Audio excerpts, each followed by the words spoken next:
Bienvenue pour cette nouvelle vidéo de sciences physiques, notamment en classe de terminale C et D, où on va parler de cette nouvelle notion qu'on appelle la radioactivité. Si vous vous souvenez, déjà en classe de 3e, on vous a appris comment est-ce qu'on produit le courant électrique. On appelle les mots de production du courant électrique comme les centrales hydroélectriques, les centrales éoliennes, etc. On a aussi parlé des centrales thermiques ou alors des centrales où on produisait le courant électrique grâce à des réactions nucléaires. Comment est-ce qu'on produit le courant électrique grâce à des réactions nucléaires? C'est parce qu'en fait, il y a des réactions où il y a un atome d'uranium qui entre en réaction nucléaire, pour ne pas entrer dans les détails, qui va donc produire une certaine énergie, qui va donc dégager une certaine énergie. Et cette énergie-là va donc permettre de produire le courant électrique. Donc, c'est ça qu'on appelle donc une radioactivité, s'il faut prendre cet exemple-là. Ou alors, comment est-ce qu'on fait comment est-ce que les archéologues font pour déterminer l'âge, par exemple, d'un ossement qu'ils ont découvert? C'est-à-dire de dire qu'un ossement a 14 000 ans, ou bien 1500 ans, ou 200 ans. Comment est-ce qu'ils font pour le savoir? C'est simplement une partie ou une branche de ce qu'on appelle la radioactivité, qui en l'occurrence, dans le dernier exemple que j'ai pris, s'appelle la datation au carbone 14. Maintenant, étant donné que vous avez donc cette base, une radioactivité, c'est simplement une réaction nucléaire qui produit une certaine énergie. Comment est-ce qu'on fait pour déterminer cette énergie-là? Parce que c'est ça que nous intéresse ici pour le moment. Pour déterminer cette énergie, on va simplement appliquer la relation. S'il faut appeler ça énergie de liaison, on va simplement appliquer la relation E égale à delta mc carré, où delta m est le défaut de masse. Le défaut de masse lié à la réaction nucléaire ou alors à l'atome en question. Multiplié par C carré, C étant la célérité la vitesse de la lumière dans le vide, qui vaut 3 fois 10 puissance 8 mètres par seconde. Par là.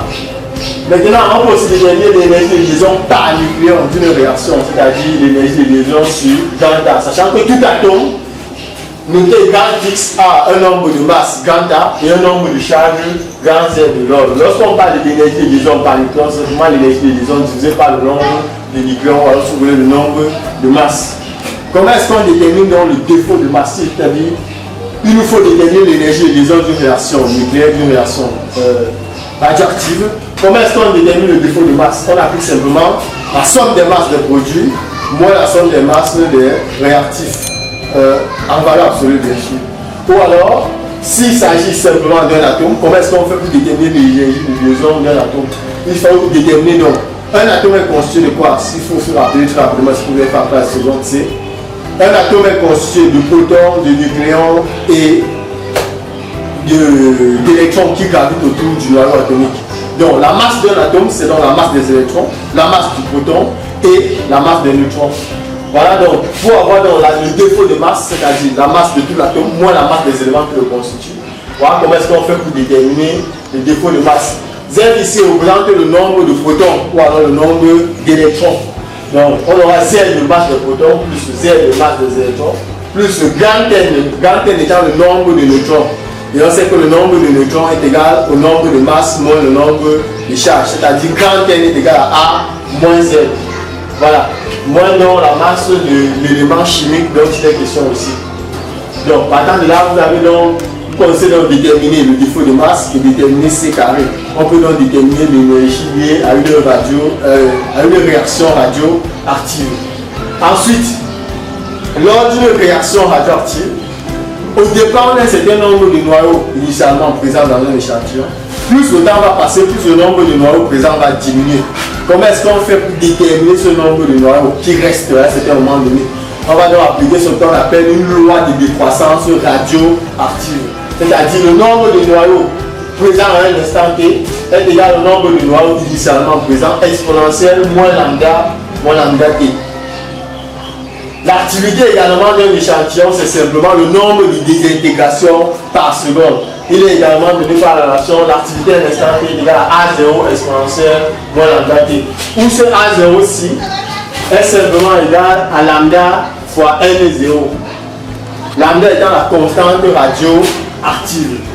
La masse d'un échantillon à un instant T également, c'est masse de T égale à M0 exponentielle moins lambda T.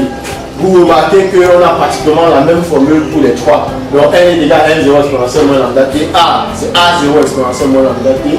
Et la masse, c'est M0 exponentielle moins lambda T.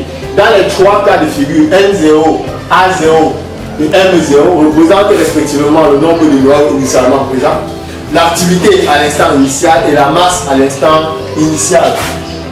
Donc, qu'est-ce qu'on appelle maintenant demi-vie d'un élément radioactif? La demi-vie, c'est simplement le temps nécessaire pour que les éléments radioactifs initialement présents dans un échantillon soient totalement désintégrés.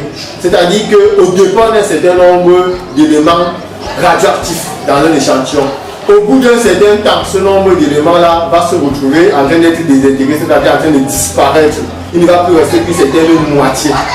Or, par exemple, là, on peut donc définir à T égale à grand T, c'est-à-dire lorsqu'on a atteint la demi-vie, le nombre de noyaux présents est égal à la moitié de ce qu'on avait au départ. Ça veut dire que si je reviens dans cette relation N de T égale à N0 exponentielle moins lambda T et que je remplace petit t par grand T qui est la demi-vie, alors j'aurai N0 sur 2 parce que j'ai remplacé N de petit t par, ayant remplacé petit t par grand T. Donc, grand N de petit t nous donne N0 sur 2. J'aurai donc N0 sur 2 égale à N0 exponentielle moins lambda T. Partant de là, après un développement, c'est-à-dire en lançant la fonction ln pour pouvoir annuler la fonction exponentielle, j'aurai donc grand T égale à ln de 2 sur lambda, où grand T c'est la période radioactive pour la demi-vie, ou encore le temps nécessaire pour que les noyaux initialement présents soient désintégrés, et lambda soit la constante radioactive. Bien sûr, le temps ici en secondes. Le nombre de noyaux, c'est comme son nom l'indique, le nombre de noyaux. A, c'est l'activité, ça s'exprime en becquerel, B majuscule, Q minuscule, et M, c'est la masse. Ici, la masse s'exprime en grammes. Bon, nous sommes donc arrivés au terme de cette analyse sur la première partie de la radioactivité, parce que dès la prochaine vidéo, nous allons commencer avec la correction des exercices et des examens blancs pour pouvoir mieux vous encourager ou bien mieux vous préparer pour l'examen qui est dans 3 semaines déjà. Donc, merci, n'oubliez pas de vous abonner, de liker et de partager à tous vos camarades à qui ça peut, qui pourront être